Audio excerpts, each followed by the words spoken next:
प्यारे दोस्तों नमस्कार। हम पढ़ रहे हैं हिंदी साहित्य के 10-10 प्रश्नों की सीरीज।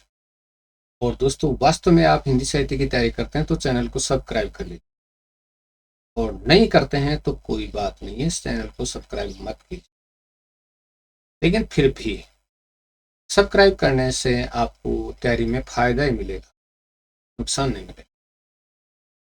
तो दोस्तों सबसे प्राथमिक रूप से तो चैनल को सब्सक्राइब करें और उसके बाद हम पढ़ते हैं। चलिए छोटे छोटे कदमों से काव्य कल्पतरुम रचना के रचनाकार का नाम बताइए। और इसके रचनाकार हैं सेनापति। याद हो गया होगा दोस्तों, काव्य कल्पतरुम रचना, और इसके रचनाकार कौन है? सेनापति। सेनापति का जन्म कब हुआ? सेनापति का जन्म, तो सेनापति का जन्म हुआ था 1589 में। 1589 में सेनापति का जन्म हुआ था, याद हो गया होगा। कवित्र रत्नाकर में किस प्रकार के छंद हैं? बहुत ही शानदार क्वेश्चन है।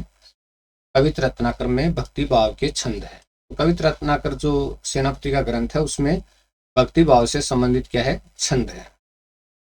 ठीक है जी। नेक्स्ट क्वेश्चन, रीति काल के किस कवि ने प्रकृति का वर्णन उद्दीपन रूप में नहीं किया है? बहुत ही शानदार से शानदार प्रश्न है दोस्तों। ये रीति काल का कौन सा कवि है जिसने प्रकृति का वर्णन उद्दीपन रूप में नहीं किया है? और इसका उत्तर है सेनापति। सेनापति ने प्रकृति का वर्णन उद्दीपन रूप में नहीं किया है, यानी जोश पैदा करने वाला या उत्तेजना पैदा करने वाला जो स्वरूप है प्रकृति का, उस रूप में नहीं किया। ठीक है ना। ये क्वेश्चन ध्यान में रखिएगा कि सेनापति प्रकृति वर्णन के लिए जाने जाते हैं, लेकिन प्रकृति का वर्णन उन्होंने उद्दीपन रूप में नहीं किया है।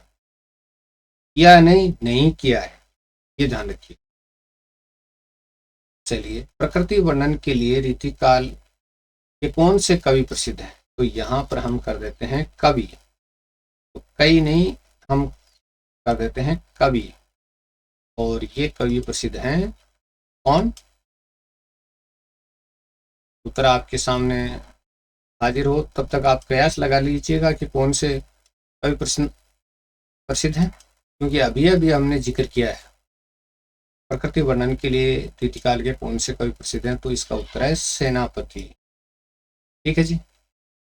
नेक्स्ट क्वेश्चन देखते हैं, सेनापति के प्रकृति वर्णन की तुलना आधुनिक काल के किस कवि से की जा सकती है?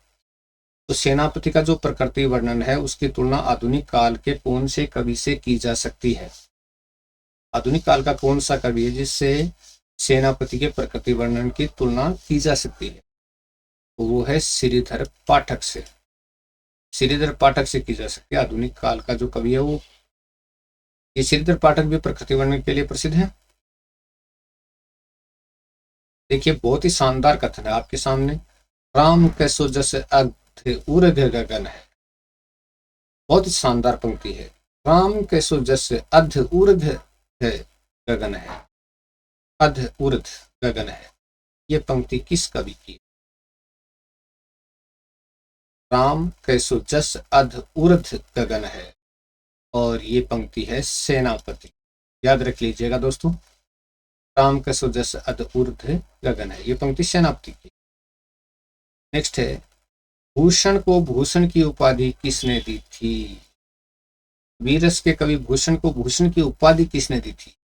इसका उत्तर है चित्रकूट के सोलंकी राजा रुद्रशाह ने भूषण को भूषण की उपाधि दी थी।